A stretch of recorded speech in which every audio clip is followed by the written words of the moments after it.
rehiyon sa Pilipinas, garantisadong may summer pasyalan na pwedeng puntahan. Gaya ng Tagum Rock Formation sa Burgos, Ilocos Norte at Lagaan Falls sa Lazi, Siquijor.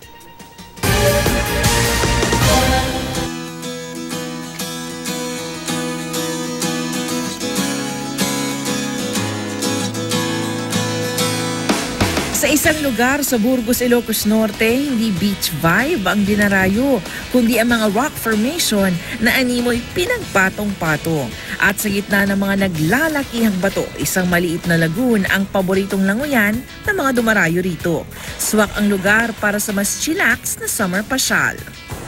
Pasok naman sa summer trip ng mga taga-Baclayon, Bohol ang pagbisita sa isang zoo.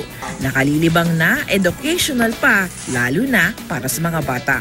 Itinuturing na bida ng zoo ang isang albino snake na madalas kasama sa selfie ng mga bisita. At para sa mga mas malalakas ang loob, the best ang pagpapamasahe sa Burmese python na si Fronnie. May bonus pang entertainment courtesy of Marimar, ang caretaker ng zoo na may amazing skill sa paglikha ng animal sounds.